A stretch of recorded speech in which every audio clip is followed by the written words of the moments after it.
Good afternoon everyone. Welcome to the Table Talks of 53rd International Film Festival of India. For today's interaction, we have the cast and crew of two films, namely I Have Electric Dreams and Mother. I Have Electric Dreams is a Spanish movie in the international competition. We have with us Nicolás Wong, who is the DOP of the film. The second movie is from Bulgaria, Mother, which is screened under the IFFI UNESCO category. We have with us director of the movie Zornitsa, Sophia, and actor Daria Simeonova. Let's start with the movie I Have Electric Dreams. Can we have the trailer of the movie?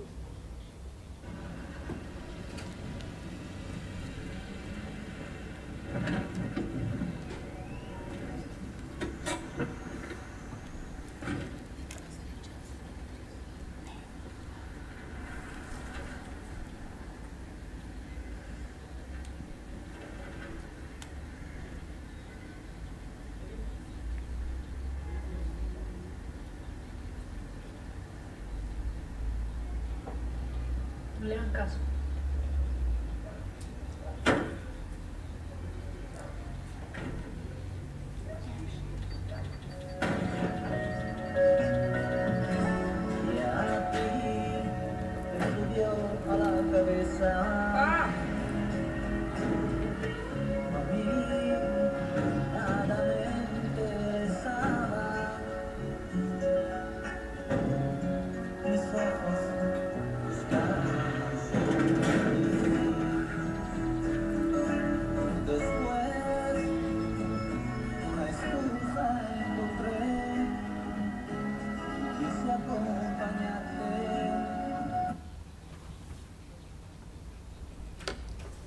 For those who haven't watched the movie, here is a synopsis.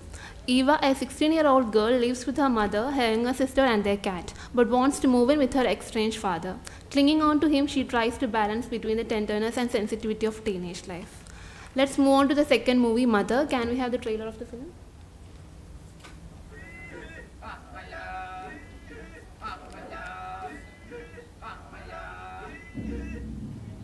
Have you ever been angry at God?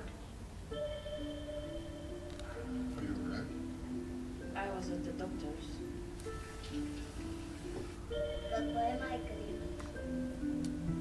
Майката те учи да мечтаеш и да преследваш мечтите си. I hate what this world does to her.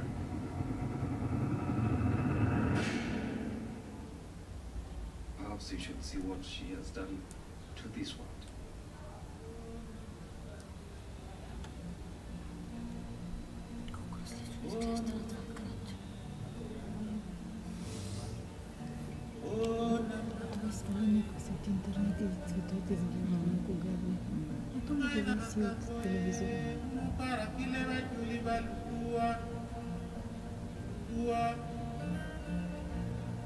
Children shouldn't belong to anyone. They are the heart of the world.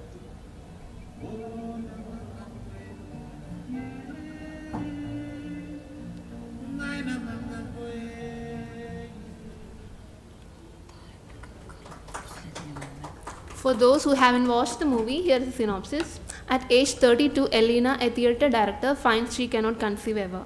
Elena develops a successful life-transforming theatre program for orphans. She is invited to do the same in Kenya, where there are a number of orphans. Elena has to choose between having her own child or helping thousands of orphans. Let us start with the crew of Mother itself. Zornitsa and Daria, can you please say a few words about your movie? Should I push? It's pushed.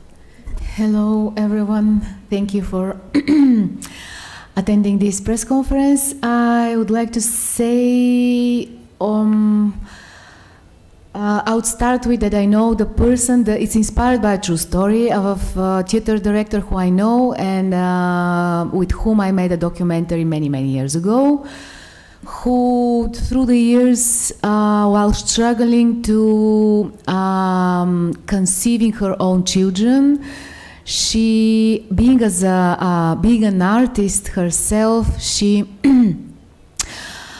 started developing this program for socializing orphans through art and through theater and through teaching them to dream and to follow up their dreams and never to give up, and thus she loses her husband at at the same time, while finding accomplishment herself as a mother of 5,000 children on 2 continents. About the filmmaking process, I think the most interesting for me as a director was early on in the process I decided not to work with children actors.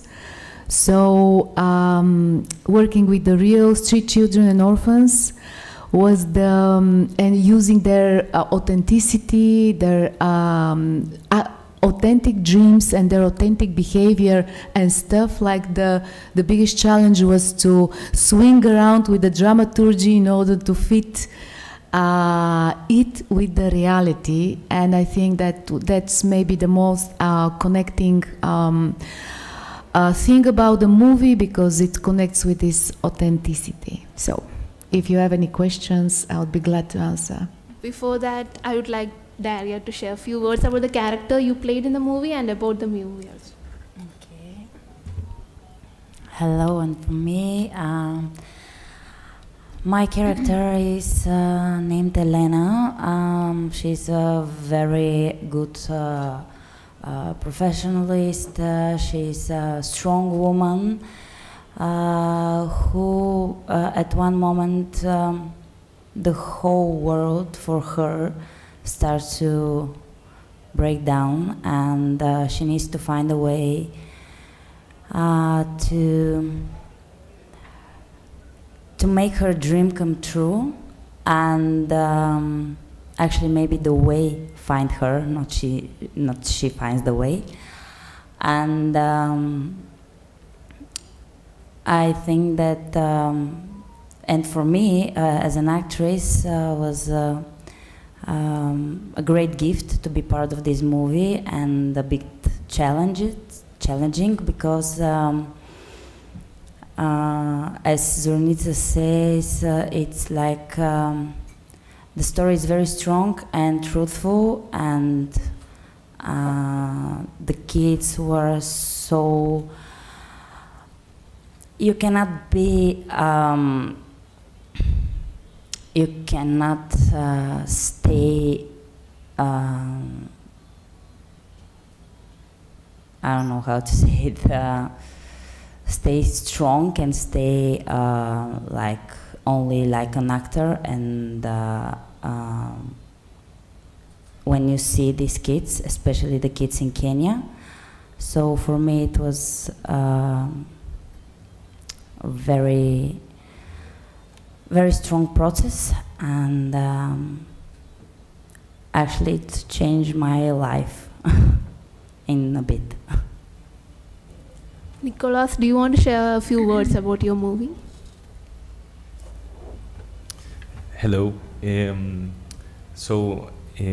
Thank you for attending this press conference.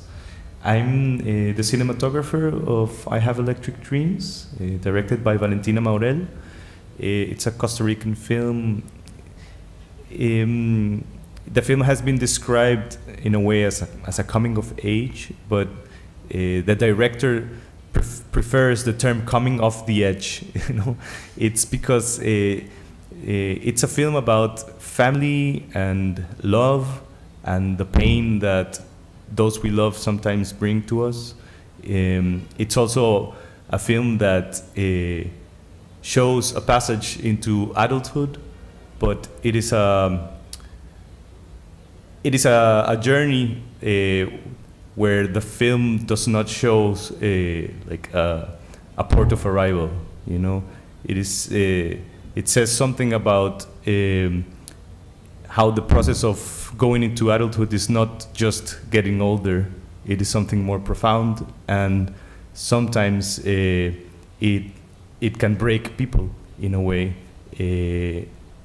So I think it's a much more complex film than just a coming of age, and in that I share the director's view.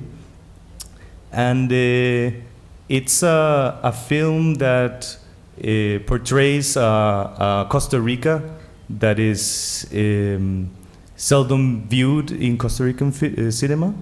It it is a film that occurs in the city, a certain moment in time for Costa Rica that maybe has not been seen in Costa Rican cinema, and yes, and we are very happy to be showing it here in India, hoping that it can make people identify with a story that is from the other side of the world, but hopefully it can share certain values or feelings that are universal in a way. So yes, I'm very happy as a cinematographer. It was from that side, it was a very interesting experience to work with Valentina. She's a very acting intensive director, and I consider myself a very acting focused cinematographer. I tend to feel that is the most important process of, or the most important element of the type of films that I like to work on. So to tell you a little bit about the process that we had, it's a film where we prioritized spontaneity and authenticity. It's not a very aesthetic film, cinematographically speaking, but I think it was nice to go in that direction and try to portray a film that reflects more what's going on inside of Eva, the protagonist's head, rather than what is happening on the scene. So I hope for those of you who have seen it, I hope you liked it, and I'll be glad to answer any questions you might have. Thank you. Now I open the floor for questions if anyone has anything to ask.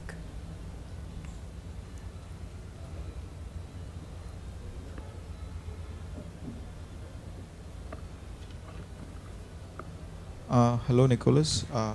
I know you are not the right person to ask this question, but if you could shed some light, how this name "I Have Electric Dreams" came? The title for the film is part of a poem that is part of the story. It's a real poem that Valentina used by a writer a poet in Costa Rica, and it's a poem that does not summarize the emotional weight of the story completely, but it does sort of add to the end of the film. So I don't know if you've seen it, but if you do, you will hear the poem in the film. I'll surely watch, but from the trailer, even that particular scene which was shown in the trailer of the car and the father banging his head on the door, it was very gripping. So how you could take us into that situation? What was your perspective on creating that scene?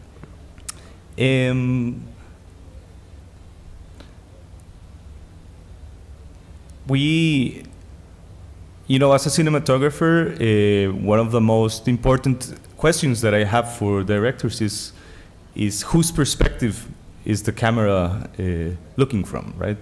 So this is a film about Eva and her process of going into adulthood and breaking the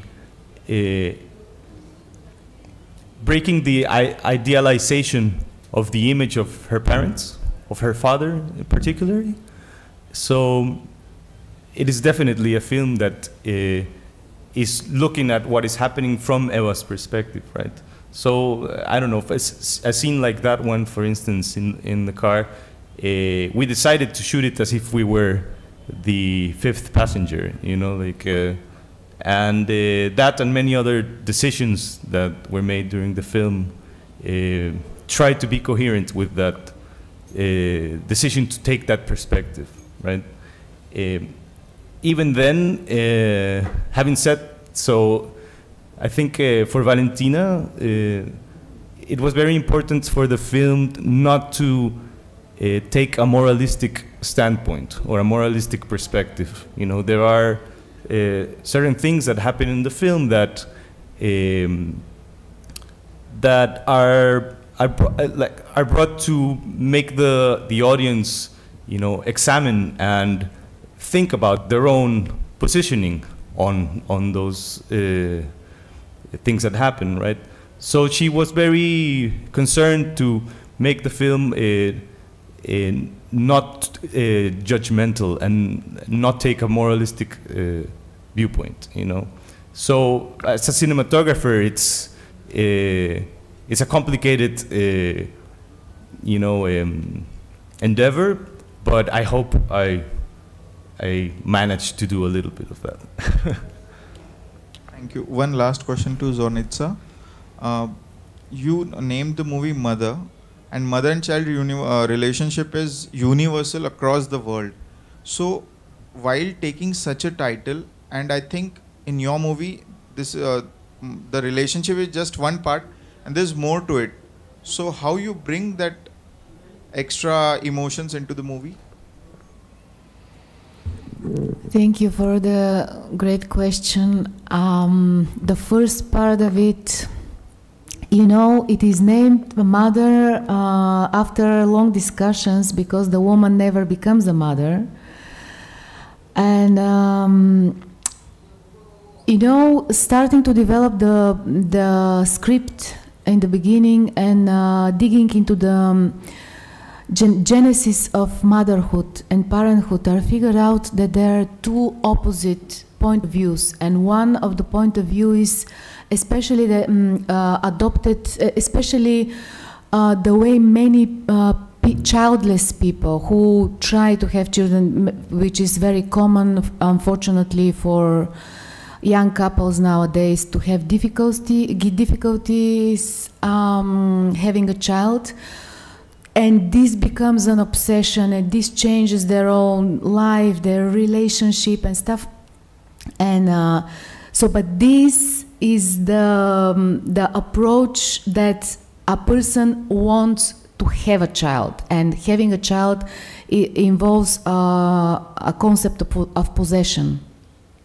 While, on the other hand, the decision of becoming a parent involves the mindset of giving what you have to one, to many, or to the world. And it's a concept and it's a way of becoming a parent that does not depend on your sex, age, abilities, physicalities, and everything. So it's totally liberating to know that, to discover through a story, cinematic story, that all is possible, you know. It's just a matter of changing a perspective, and the heroine learns it the hardest way. She keeps doing these medicine injections and stuff, while at the same time orphans hugging her all the time, and she's being happy, like she's sort of a slow learner. She's like audience learns it ahead of her, which is nice to watch and very, very heartbreaking for me also, even though I've watched the movie many hundred times.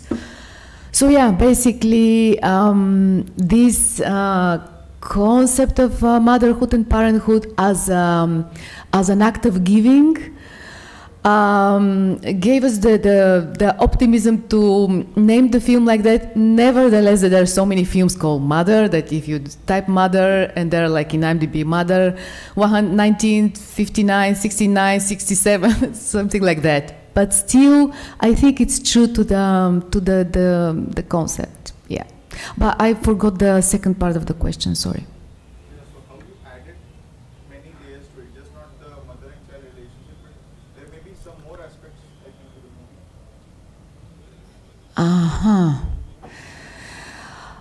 Apart from what I said, like the concept of parenthood and motherhood, and there is actually something that me as a parent of an actual physical child is not that like your almost, you're there and it's check the box. It's something that, you have a question that you face every single day, and it's an answer should be depending on your everyday actions. So, but there, you know, it's also, I think the film being filmed in one of the poorest part of the world in Africa. This is the biggest slum in Africa, Kibera, and it brings, I don't know if you saw them, if you watched the movie, it's screening tonight, so welcome.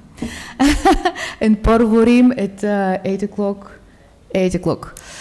Yeah, I think they're much more into it and all reflecting somehow the themes of possession of what we have, what we think we have, and what we lack.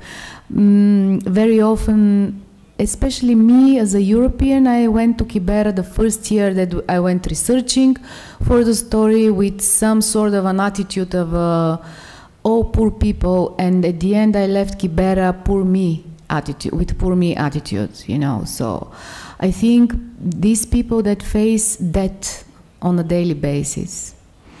For instance, I was not allowed to make the casting until we reached the moment like 3 weeks prior shooting, even for the main Kenyan cast, because of high ratio of mortality, which for us Europeans is like, you can't imagine it, it's so heartbreaking. But somehow the people there live with it in a way that they are so much happy and grateful for the day and for what they have and for a life. And I think we Europeans are masters of becoming very unhappy very quickly for all sorts of bullshit.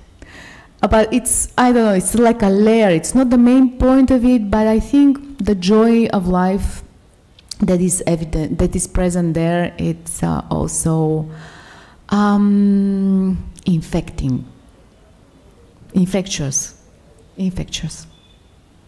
Thank you.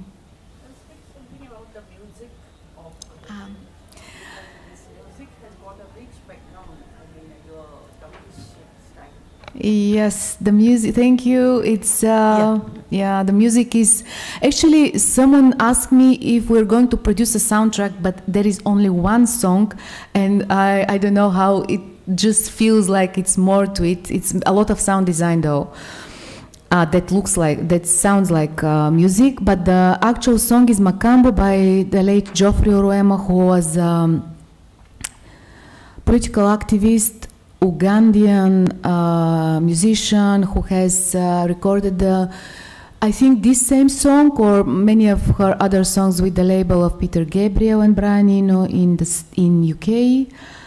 And he escaped Uganda in the trunk of a car at the big massacre. But still, he was all his life he was an activist. The song is beautiful, and the lyrics are, no one can translate it. You can find in internet like 4 completely different translation of it, and I think it's because of this specific language. There's so many languages in Africa. Solely in Kenya, where we shot, there were 42. But I don't know, I heard that in India you also have many, so I don't know, but still this specific one is sort of probably very poetic and may have multiple meanings. So nice. So, Nicolás, I just want to know from you, this is apart from your film, when you did the cinematography for your film, you have the thought of all world, how it will take since it's a very emotional subject and a common subject for all, but how you felt when it introduced in IFFI, and especially when you came down, and how the people reacted to it, because in Goa we have little bit of Spanish and European culture, the impact. So what's your thought in all, even if you have to say something about Goa, Goans and the surrounding? I'm Shakuntala for All India Radio, by the way. Thank you for your question. Yes, the screening was very nice. It was a full cinema, and the questions and answers section at the end was very gratifying. One thing I noticed is that there were a few questions about how close we were to the actors and to the protagonist, and there were the people who asked the questions were very interested in how, from the cinematography, how I tackled that intimate relationship with the actors. So I think, well, what I said was that, like I said, I am very focused on the acting side of films when I do the cinematography. I was actually I went to the university to study film directing, and then ended up being a cinematographer for one reason or another.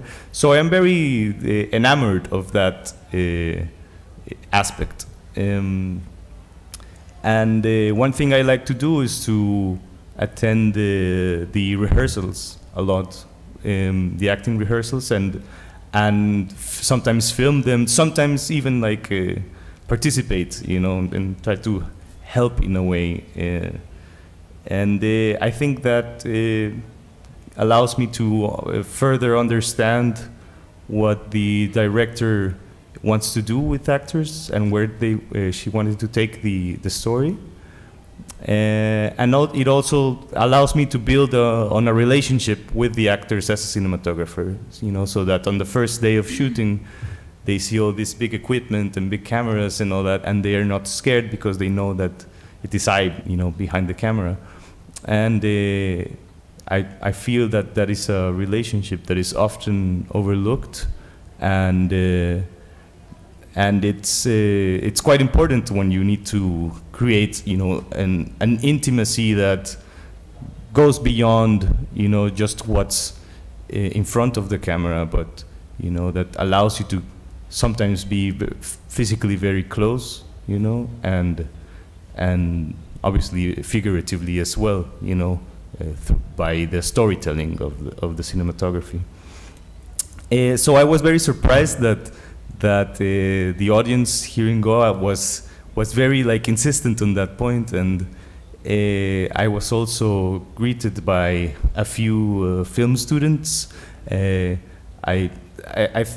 get the impression that it's a film that resonates a lot with teenagers, even though it's you know, it's not just a teenage film. You know, it deals with very complex themes about violence and abusive behavior, and you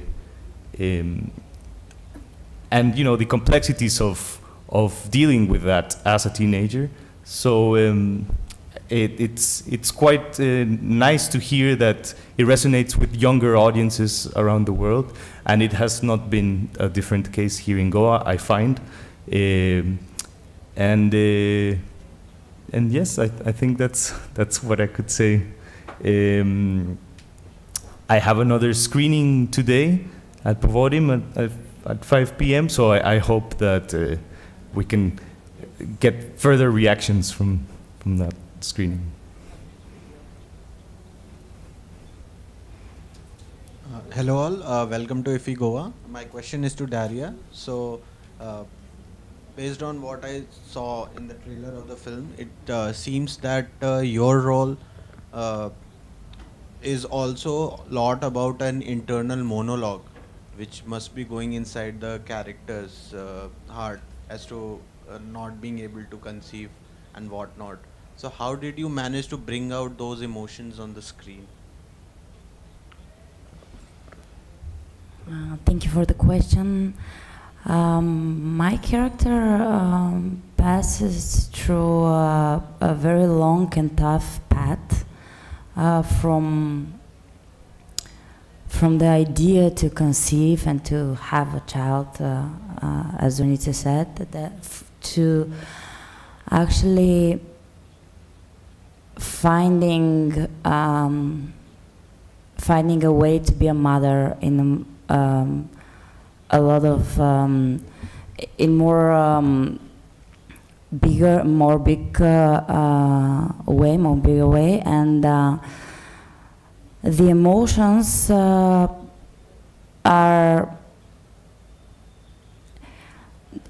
actually we worked a lot before we start the shootings, so we have big preparation, and I think that this helped me a lot when actually the shooting starts to bring this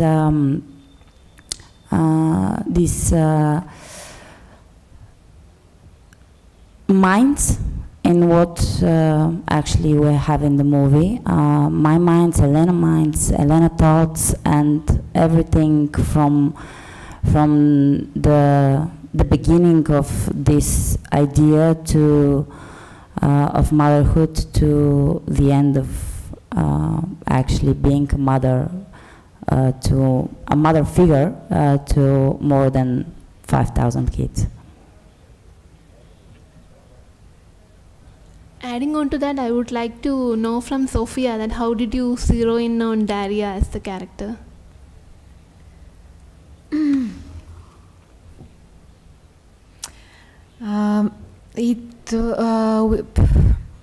I just want that. Yes,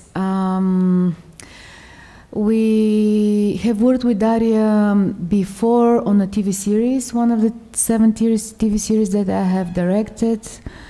And I knew, I felt her potential, although the series didn't show that in full. And when I did the casting, which was quite broad with so many actresses invited, the way Daria interprets, how do you say this?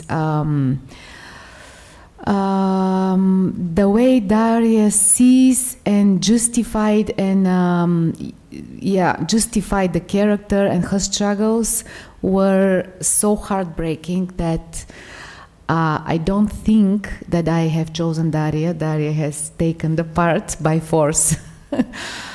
Yeah. So, and also to your question, I will say that Daria did herself so much homework, so much preparation. We have rehearsed for 8 months or 7 months, every one day a week for this long. And she has her diary. She has interviewed many women to get them to the mindset of them, and with the children, she has she has been child herself with all the messy whatever surroundings and stuff in order to bond with them and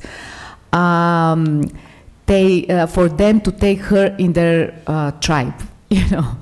So was a long journey, but so much fun, and many, you know, as I think we are by chance combined with his movie, which I didn't see, but after listening to your way of cinematography, our cinematographer works almost the same way, shooting rehearsal all the time, shooting